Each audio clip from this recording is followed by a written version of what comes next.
नमस्कार। समसामयिक विषयों पर आपके पसंदीदा कार्यक्रम विशेष में आपका स्वागत है। मैं हूं दीपक डोभाल। केरल मुश्किल हालात से अब धीरे धीरे उबर रहा है। रेस्क्यू का काम लगभग पूरा हो चुका है और अब एजेंसियों का सारा फोकस राहत और पुनर्वास के काम में लग गया है। साफ सफाई के लिए जहां 50,000 से ज्यादा स्वयंसेवकों को लगाया गया है, वहीं बाढ़ कम होने के बाद लोग घरों की ओर लौटने भी लगे हैं। लेकिन अब भी 13 लाख से ज्यादा पीड़ित 3500 से ज्यादा राहत शिविरों में रह रहे हैं। इस मुश्किल घड़ी में कुछ लोग, कुछ संस्थाएं ऐसी भी हैं जो राज्य के लिए नायक बनकर उभरी हैं। आज विशेष में केरल के लिए इन हीरोज की बात करेंगे और साथ ही बात करेंगे केरल से मिले सबक की भी। हमने कौन से सबक लिए हैं केरल से, इस पर हम विस्तार से चर्चा करेंगे। तो शुरू करते हैं आज का विशेष।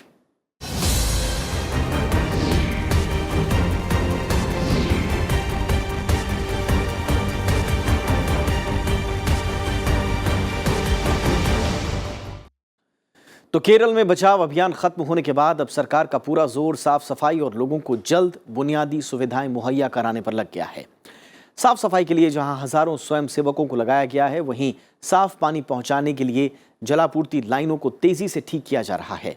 हालांकि अब भी हमने जैसा आपको बताया 13 लाख से ज्यादा पीड़ित राहत शिविरों में रह रहे हैं और इनके राहत और पुनर्वास की एक बड़ी चुनौती है और ये तमाम लोग अब भी घर लौटने का इंतजार कर रहे हैं।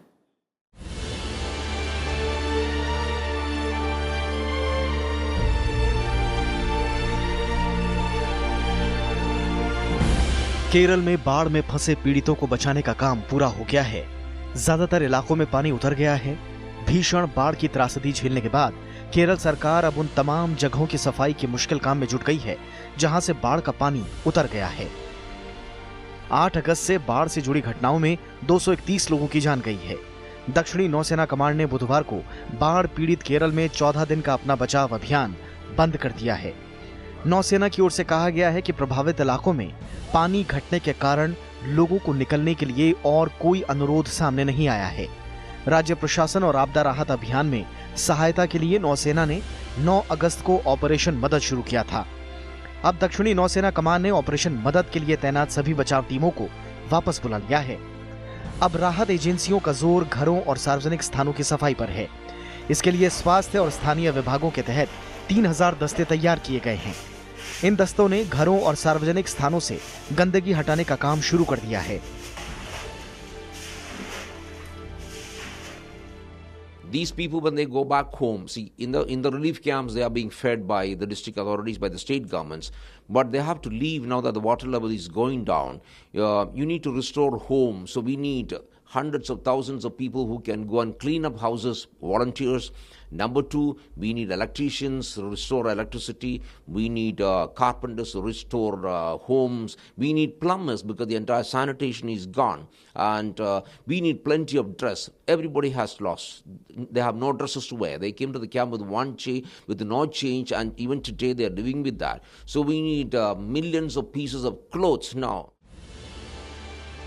राज्य सरकार ने बाढ़ का पानी उतरने के बाद मकानों, सार्वजनिक स्थलों और अन्य जगहों पर जमा मलबे की सफाई के लिए एक नियंत्रण कक्ष बनाया है। इसका मकसद पूरे राज्य में सफाई प्रक्रिया की निगरानी करना है। सफाई की जिम्मेदारी स्थानीय निकायों को सौंपी गई है। कचरा प्रबंधन, ऑर्गेनिक कृषि और जल संसाधन प्रबंधन के क्षेत्र में काम करने वाला हरित केरल मिशन भी इस सफाई प्रक्रिया में सहायता करेगा। मिशन शुक्रवार से राज्य के विभिन्न क्षेत्रों में 50 पंप सेट लगाएगा। राज्य की ओर से तैनात कर्मचारियों के अलावा 50,000 स्वयं सेवक भी मकानों और सार्वजनिक जगहों पर जमा बाढ़ का कचरा साफ करने में मदद करेंगे। इलेक्ट्रीशियंस और प्लम्बर समेत अलग अलग क्षेत्रों से टीमों की तैनाती की जा रही है। केरल में बाढ़ का पानी निकलने के साथ ही अब दोबारा इंफ्रास्ट्रक्चर खड़ा करने की कोशिश तेज हो गई है। अधिकारियों का मानना है कि बुनियादी ढांचे को ठीक करने में कम से कम 1 साल का वक्त लगेगा।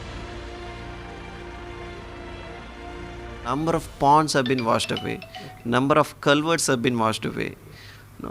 Many agricultural land may not get water in the next season. So in those terms, it will take huge money and efforts. It will take at least one year. पानी उतरने के बाद लोग अपने अपने घरों को लौटना शुरू हो गए हैं। इसके बावजूद अब भी 13 लाख से ज्यादा लोग 3520 राहत शिविरों में रह रहे हैं।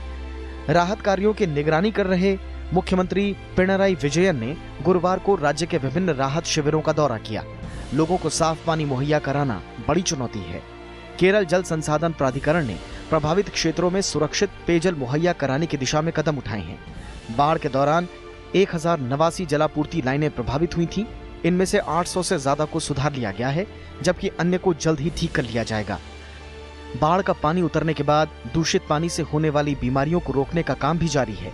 इसके लिए विशेषज्ञ डॉक्टर्स की टीमें गठित की गई हैं। बाढ़ के पानी के निकलने के बाद जो पानी जनित और वेक्टर जनित जो बीमारियां होती हैं, उन बीमारियों को ना फैला जाए, इसके लिए हम पूरी तरह से तैयार हैं। और उसमें जहां ब्लीचिंग पाउडर, तो उन्होंने 30 टन ब्लीचिंग पाउडर मांग किया था। हमने वो ब्लीचिंग पाउडर लगातार हम 20 टन बेच चुके हैं। केरल में पानी उतरने के बाद जब लोग घरों में पहुंच रहे हैं तो उनका सामना भारी भरकम मलबे से हो रहा है। घरों में कीचड़ और गाद भरी पड़ी है। केरल के लोगों की मदद के लिए देश भर से लोग सामने आ रहे हैं। राज्य के बाहर से भी बड़े पैमाने पर खाने पीने की चीजें, कपड़े और दवाइयां केरल में पहुंच रही हैं। सरकार ने चावल, दाल, कपड़े, कंबल और दवाइयों को जमा करने के लिए कई सेंटर्स बनाए हैं। केरल में वैसे तो बाढ़ का पानी उतर रहा है, लेकिन अब भी कई इलाके ऐसे हैं जहां पहुंचने के लिए नाव के अलावा कोई दूसरा जरिया नहीं है। ऐसे इलाकों में सेना की मदद से राहत सामग्री पहुंचाई जा रही है। केरल में राहत और बचाव कार्यों में राष्ट्रीय सेवा योजना यानी एनएसएस के स्वयंसेवकों ने भी बड़ी संख्या में हिस्सा लिया। पूरे राज्य में करीब 1200 एनएसएस इकाइयां राहत गतिविधियों में लगी हुई हैं। एनएसएस के स्वयंसेवक बाढ़ प्रभावित क्षेत्रों को साफ करने, बाढ़ पीड़ितों के लिए खाद्य पैकेट तैयार करने के अलावा सार्वजनिक रसोई घरों का भी संचालन कर रहे हैं और दवाइयां भी बांट रहे हैं। वे सूखा राशन, कपड़े, साबुन, सैनिटरी नैपकिन्स, दवाइयां, milk powder, bleaching powder, hand wash और सैनिटाइजर्स जैसे दैनिक उपयोग की वस्तुओं को जमा कर रहे हैं। तमिलनाडु, महाराष्ट्र, गुजरात, कर्नाटक और पश्चिम बंगाल जैसे दूसरे राज्यों के भी स्वयंसेवक सक्रिय रूप से केरल वासियों की मदद में जुटे हैं। बाढ़ में बंद कोची एयरपोर्ट को 29 अगस्त से खोल दिया जाएगा। बारिश और बाढ़ की वजह से कोची एयरपोर्ट को नुकसान हुआ था, जिसकी मरम्मत का काम जारी है। कोची इंटरनेशनल एयरपोर्ट परिसर में पानी घुस जाने के कारण यहां विमानों का परिचालन बंद कर दिया गया था। बाढ़ प्रभावित केरल के लिए केंद्र सरकार पहले ही 600 करोड़ रुपए की केंद्रीय सहायता जारी कर चुकी है। केंद्र ने राज्य को हर मुमकिन मदद देने का आश्वासन भी दिया है। वहीं केंद्रीय वित्त मंत्रालय ने राहत सामग्री पर कस्टम ड्यूटी और आईजीएसटी माफ करने का फैसला किया है। यह व्यवस्था इस साल 31 दिसंबर तक लागू रहेगी। राज्य आधारित बैंकर्स कमेटी ने 1 साल के लिए कृषि कर्ज की वसूली पर रोक लगा दी है। 100 साल की सबसे भीषण बाढ़ में राज्य का बुनियादी ढांचा तहस नहस हो चुका है। मुख्यमंत्री पिनराई विजयन के मुताबिक राज्य को करीब 20,000 करोड़ रुपए का नुकसान हुआ है। मुख्यमंत्री ने केंद्रीय योजनाओं के तहत केंद्र से 2600 करोड़ रुपए के विशेष पैकेज की मांग की है। रिहायशी मकानों के साफ सफाई का काम तो शुरू हो गया है, लेकिन खेती की अधिकांश जमीन अभी भी पानी के अंदर है और उसमें भी खासकर कुटनार इलाके में तो न सिर्फ खेती की जमीन बल्कि घर भी अभी भी पानी के अंदर हैं। यह इलाका समुद्र के तल से 6 फीट नीचे माना जाता है, इसलिए समझा जाता है कि जब इस इलाके में सामान्य स्थिति आएगी तभी माना जा सकता है कि केरल में बाढ़ का प्रकोप खत्म हो गया। राज्यसभा टेलीविजन के लिए कैमरा पर्सन सुधांशु और सहायक अभिषेक के साथ कुटनार इलाके से अखिलेश सुमन। सवाल यह है कि हमने सबक क्या लिया केरल से? केरल में मूसलाधार बारिश और बाढ़ से हुई भयंकर तबाही ने पूरे देश को चिंता में डाल दिया।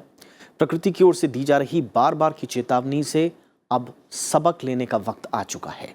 कई ऐसे कदम हैं जिनको अपनाकर हम ऐसी प्राकृतिक आपदाओं से होने वाले नुकसान को कम कर सकते हैं।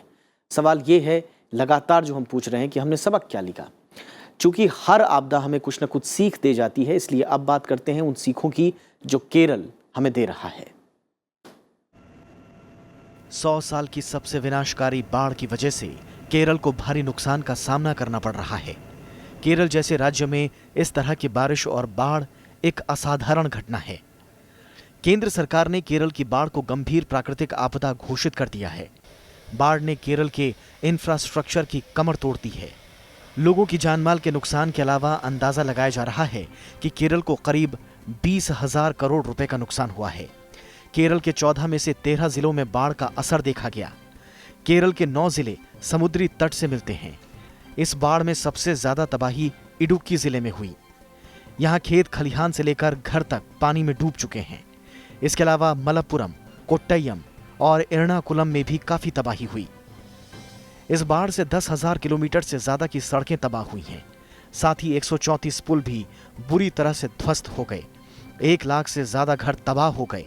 40,000 हेक्टेयर से भी ज्यादा की फसलों को नुकसान हुआ। इंसानों के साथ ही करीब 50,000 मवेशी और 2 लाख से ज्यादा पोल्ट्री को नुकसान हुआ है।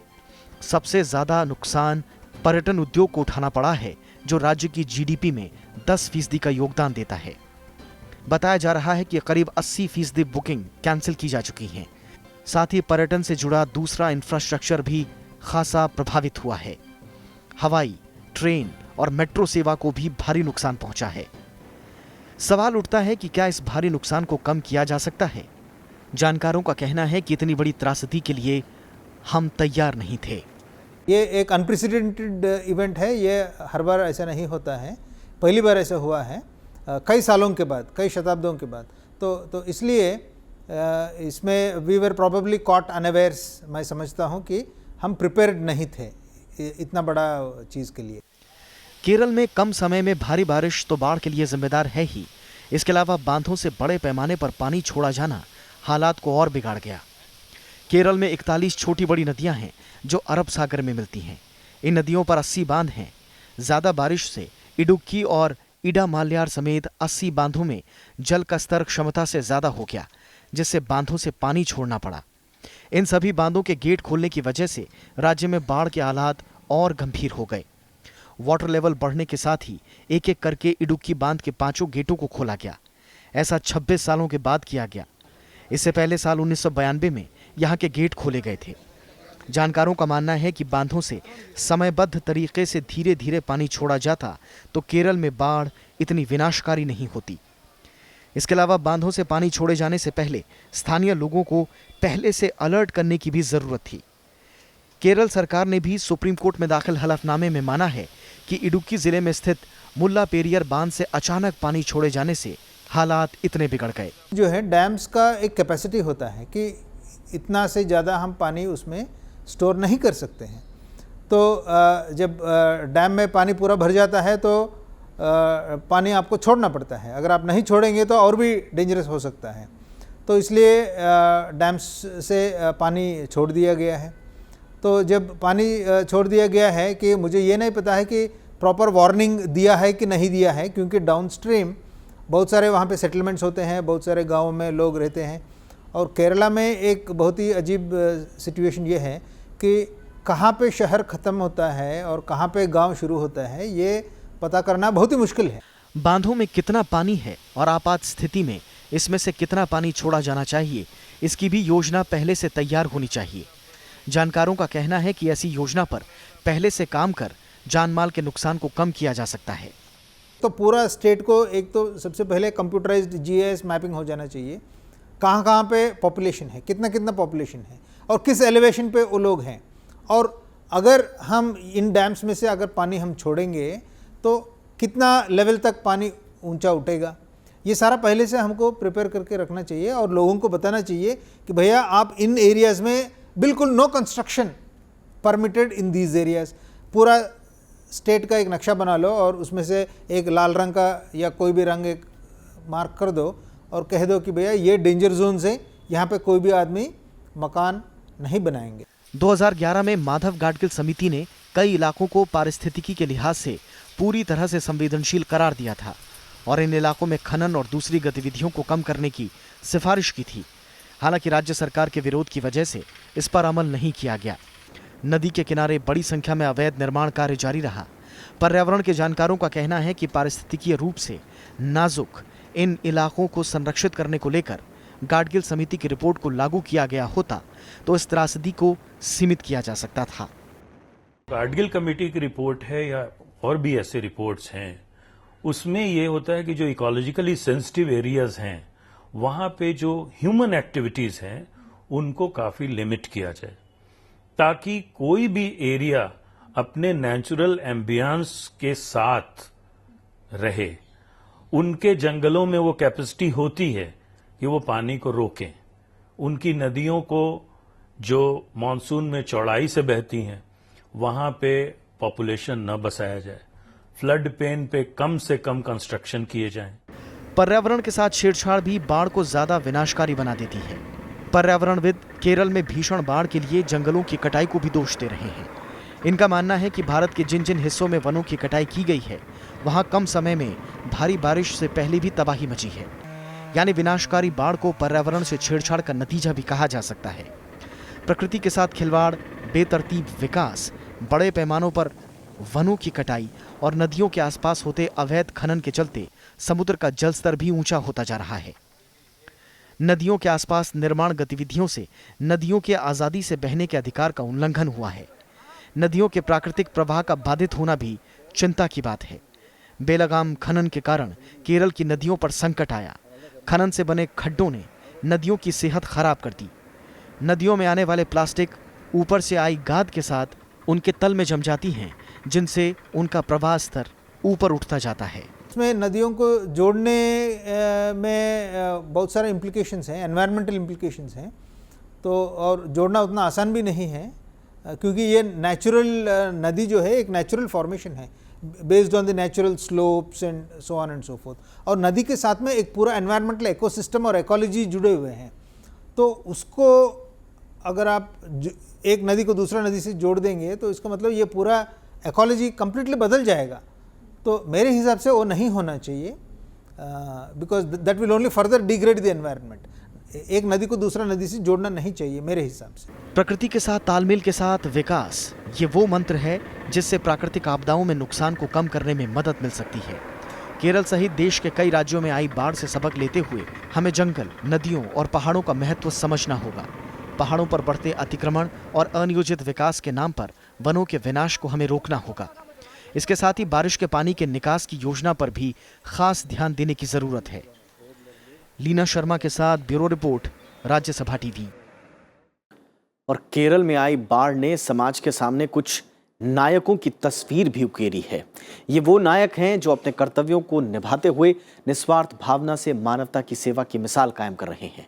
यूं तो समाज का हर तबका इस वक्त केरल की मदद में जुटा हुआ है, लेकिन हमारे ही बीच के कुछ ऐसे लोग भी हैं, कुछ ऐसी संस्थाएं हैं जो अपने जज्बे से इंसानियत की नई इबारत लिख रहे हैं। मिलते हैं केरल के हीरोज से। केरल में आई ये भीषण बाढ़ अपने पीछे तबाही के कई निशान छोड़कर जा रही है।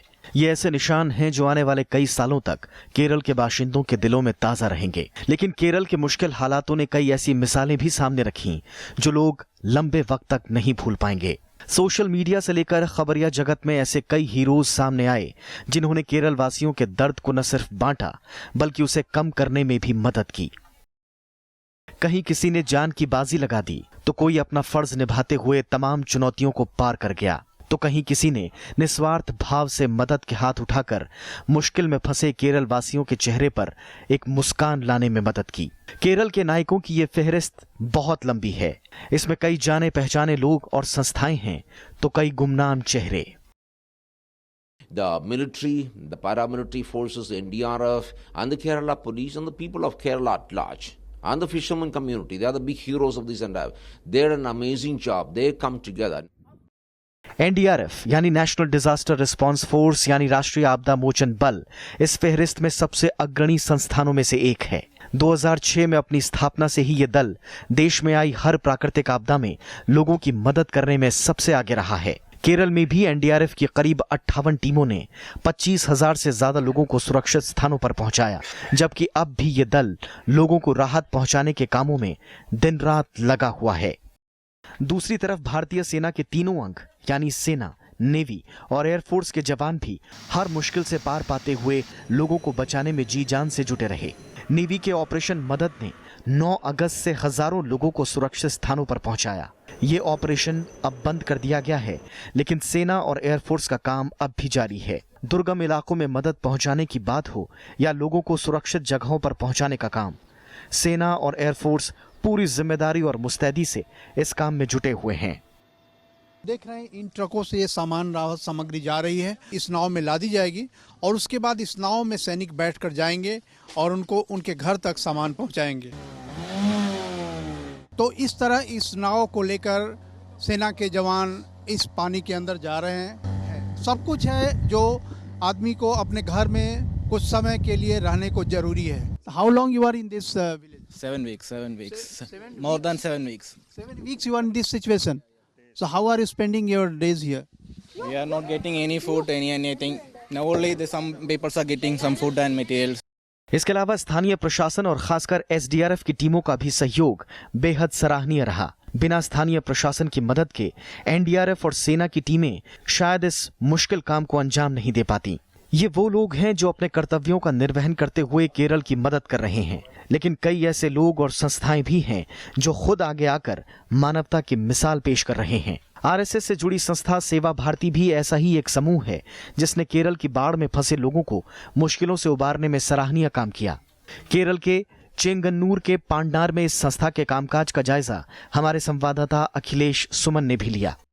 बोट सीधा यहाँ पे आया. Because there were 20 families who have been rescued by the Seva Bharati. तो इस तरह अभी जो काम ये बताया जा रहा है कि बाढ़ का पानी निकल जाने के बाद सरकार कुछ सहायता कर रही है लोगों को सफाई करने में, तो कुछ सहायता इधर आई है क्या? अभी तक नहीं. अभी तक सेवा भारती का पीपल यहाँ पे आया है. तो ये कह रहे हैं कि सेवा भारती के लोग इस घर में सफाई कर रहे हैं और चलते हैं देखते हैं कि उस घर में क्या सफाई हुई है. कोई सफाई किया है आप लोगों ने? हाँ, हम लोगों ने किया, पूरे हम लोगों ने कर दिया. क्या सफाई किया जहाँ दिखाएंगे आपको? हाँ, वो हम लोग दिखाएगा आप लोग. आप देख सकते हैं कि किस तरह से ये लोग ब्लीचिंग पाउडर और पता नहीं ये दिखाइए इनको क्या डाल रहे हैं. क्या ये सरकार से मिला है? अच्छा, इन्होंने खुद खरीदा है. ठीक है. केरल की बाढ़ बीते 100 सालों की सबसे भीषण बाढ़ कही जा रही है और इतनी भयावह घड़ी से सरकार और स्थानीय लोग शायद उबर ही नहीं पाते अगर केरल के मछुआरे साथ नहीं देते. सरकारी मदद पहुंचने से पहले ही केरल के हजारों मछुआरे अपनी नाव लेकर स्थानीय लोगों की मदद को दौड़े. एनडीआरएफ और सेना के पहुंचने के बाद भी ये मछुआरे अपनी सैकड़ों नावों के जरिए लोगों तक मदद पहुंचाने और उन्हें सुरक्षित निकालने में जुटे रहे. सरकार ने खुद माना कि बिना मछुआरों की मदद के शायद राहत और बचाव का काम मुमकिन नहीं हो पाता. केरल की बाढ़ ने पूरे देश को मानो एकजुट कर दिया. ऐसा शायद ही कोई राज्य हो जहां से मदद के हाथ न बढ़े हों. दक्षिण के राज्यों के साथ ही सुदूर उत्तर पूर्व के राज्य हों या उत्तर और पश्चिमी राज्य, हर किसी ने यथाशक्ति केरल के लिए हर मुमकिन मदद का हाथ बढ़ाया. इस मुश्किल दौर में देश ने आपसी भाईचारे और सांप्रदायिक एकता की मिसाल भी देखी. जाति संप्रदाय से ऊपर उठकर हर कोई केरल की मदद में जुट गया. केरल के मलप्पुरम जिले में एक मस्जिद हिंदू परिवारों के लिए राहत कैंप बन गई. मुस्लिम समुदाय के लोग पीड़ितों के लिए भोजन और हर जरूरी मदद पहुंचाते नजर आए. जो परिवार बेघर हो गए उन्हें मस्जिदों में शरण दी गई. वहीं वायनाड और पलक्कड़ जिलों में मुस्लिम युवकों ने मंदिरों की सफाई कर प्रेम की एक नई मिसाल पेश की. ये तस्वीरें सोशल मीडिया पर खूब वायरल हो रही हैं. दूसरी तरफ त्रिशूर में ईद के मौके पर लोगों ने मंदिर के द्वार मुस्लिम समाज की नमाज के लिए खोल दिए. इन खबरों ने भारतीय एकता और समाज की गंगा जमुनी तहजीब की एक ऐसी मिसाल पेश की है जो आने वाले कई सालों तक भारत के मजबूत सामाजिक ताने बाने का उदाहरण बनी रहेंगी. सांप्रदायिक सौहार्द की एक ऐसी ही मिसाल कोच्चि में भी देखने को मिली. यहाँ के गुरुद्वारा श्री गुरु सिंह सभा के सिख लोग अपने लंगर से बाढ़ पीड़ितों के लिए दिन रात खाना भेज रहे हैं. यहाँ से रोजाना 1500 लोगों के लिए खाना बाढ़ पीड़ित इलाकों में पहुँचाया जा रहा है. For the last 3 continuous days, we have been serving food for more than 1,500 people, and for them, we are preparing the food in a very hygienic manner in our Gurdwara Sahib at Cochin. Every day, for evening, by taking around 4,300 people in tie-up with the Rotary Club of Cochin, we are serving them food. We are taking them food to 2 camps. और मदद का ये सिलसिला पूरे देश भर से जारी है. दिल्ली और दूसरे शहरों से रोजाना सैकड़ों किलो राहत सामग्री केरल पहुंच रही है. कई लोग अपने काम से छुट्टियां लेकर केरल की मदद के लिए पहुंच रहे हैं, तो कई संस्थाओं ने अपना पूरा फोकस केरल की मदद पर केंद्रित कर दिया है. मदद के कई रूप हैं. दिल्ली के रहने वाले कुरुविला के सैमुअल एक ऐसे शख्स हैं जिन्होंने केरल में अपनी जमीन को एक ऐसे काम के लिए दान देने का फैसला किया है जो तमाम धर्मों के लिए सबसे पवित्र चीज है. कुरुविला ने जलमग्न इलाकों में अंत्येष्टि की दिक्कतों को समझते हुए अपनी जमीन जरूरतमंद परिवारों के शवों को दफनाने के लिए दान कर दी है. Because lot of people are suffering, they may be bothered so much about burying their beloved ones. Because most of the areas in western part of Kerala, that will be under water. So in that case, they won't be able to bury their beloved ones. So in that case, I said, okay, I don't have any discrimination, sex discrimination, religious discrimination, race, color, nothing. Anybody who find difficulty to bury their dead ones, they can come to my place and they can bury there. मदद के ये हाथ देश की संसद से भी उठे। राज्यसभा सभापति एम वेंकैया नायडू और लोकसभा स्पीकर सुमित्रा महाजन ने भी व्यक्तिगत मदद के अलावा सांसदों से अपनी सांसद निधि से केरल के लिए मदद देने की अपील की। केरल से अखिलेश सुमन और दिल्ली से अनु दीवान और लीना शर्मा के साथ ब्यूरो रिपोर्ट, राज्यसभा टीवी।